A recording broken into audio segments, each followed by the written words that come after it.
देश का number 1 Hindi news channel news 18 India देख रहे हैं आप। आपके साथ मैं हूं पूजा और इस वक्त हम मौजूद हैं मध्य प्रदेश के छतरपुर के गढ़ा गांव में। और पीछे आप जो ये लोग देख रहे हैं ना, दरअसल ये पहुंचे हैं बागेश्वर धाम। जी हां, हमारी मौजूदगी है बागेश्वर धाम में और यहाँ देश के अलग अलग हिस्सों से लोग पहुंचते हैं क्योंकि आस्था इनकी बहुत ज्यादा है।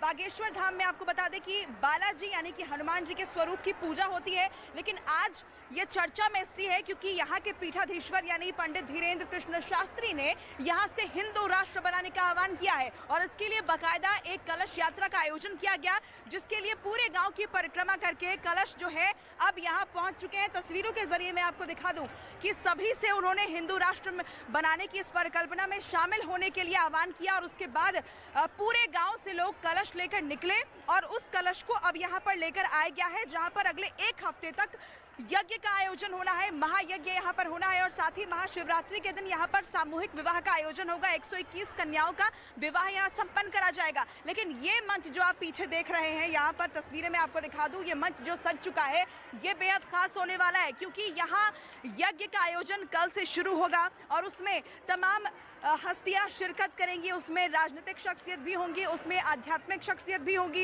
इसके अलावा कथावाचक भी उसमें शामिल होंगे। उन सभी को न्योता भेजा गया है। लेकिन आज इसी मंच से आपको बता दें कि यहाँ के पीठाधीश्वर यानी बाबा बागेश्वर ने दरअसल हिंदू राष्ट्र बनाने की घोषणा एक बार फिर से की है और वो जब मंच पर आए तो उन्होंने कहा कि सभी सनातनी हिंदू एक हो जाएं और वो चाहते हैं कि सभी हिंदू जब इसी तरीके से महाकलश यात्रा लेकर निकलेंगे तो हिंदू राष्ट्र भारत बन जाएगा। पूछा उनसे ये गया कि हिंदू राष्ट्र बनाने की जरूरत क्या है, तो उन्होंने कहा कि जिस तरीके से बार बार हिंदू धर्म का अपमान किया जाता है, हिंदुओं की अवहेलना की जाती है, उसके लिए बेहद जरूरी है कि भारत हिंदू राष्ट्र घोषित हो। लेकिन इसको लेकर विवाद भी है क्योंकि आप जानते हैं कि बाबा बागेश्वर यानी कि पंडित धीरेन्द्र कृष्ण शास्त्री विवादों में रहने के लिए भी जाने जाते हैं। उनके एक नहीं बल्कि ऐसे कई बयान हैं जिसकी वजह से वो चर्चा में रहे हैं। हालांकि इस पर भी उन्होंने आज जवाब देते हुए कहा कि वो पुराने सभी विवादों पर जवाब दे चुके हैं और आने वाले इस तरह की बातों पर जवाब देने के लिए भी वो तैयार बैठे हैं। लेकिन यहाँ पर उन्होंने ये भी जोड़ा कि फिलहाल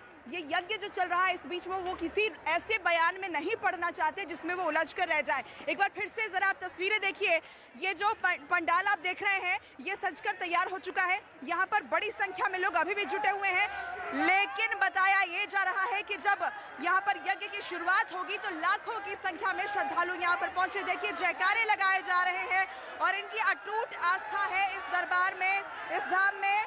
कुछ लोगों से हम बात करने की कोशिश करते हैं। कहाँ से आई हैं आप?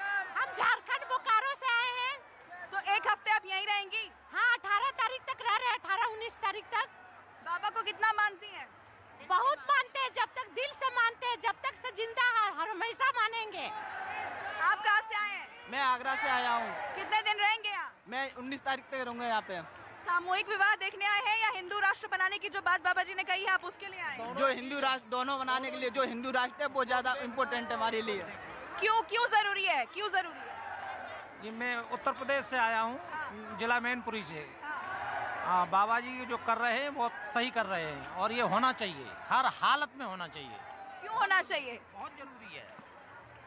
बहुत जरूरी है। देखिए लोगों की अपनी आस्था है और इसके लिए वो अलग अलग। जल्दी बताइए। हाँ, एक बार मेरे भाई बेटा के वास्ते बोल रहे हैं, बहुत दिक्कत कर रहा है, 300 का स्पीड में Z900 चलाता है। अच्छा, आप तो उन पे कृपा के लिए यहाँ पर आए हैं। तो आप देख रहे हैं कि लोगों की अटूट यहाँ पर विश्वास है, उनकी श्रद्धा है कि वो देश के अलग अलग हिस्सों से यहाँ पर पहुँचते हैं। लेकिन हम आपको ये भी बता दें कि मंगलवार के दिन यहाँ पर दरबार लगता है, जिसके लिए बाकायदा आपको रजिस्ट्रेशन कराना होता है, अर्जी लगानी होती है, पर्चा निकलता है, उसके बाद इस दरबार में हाजिरी होती है।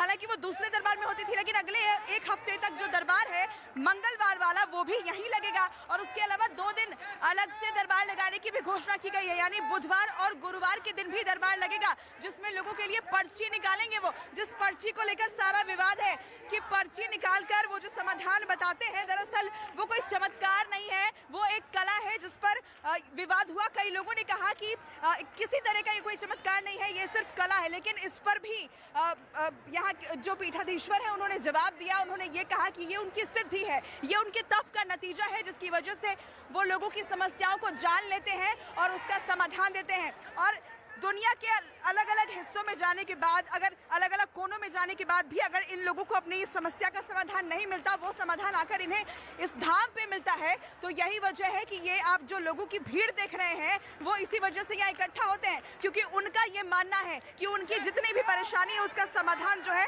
वो बाबा देते हैं। लेकिन बाबा लगातार विवादों में भी रहते हैं, एक दो नहीं बल्कि कई विवाद उनके बयान की वजह से उठते रहे हैं।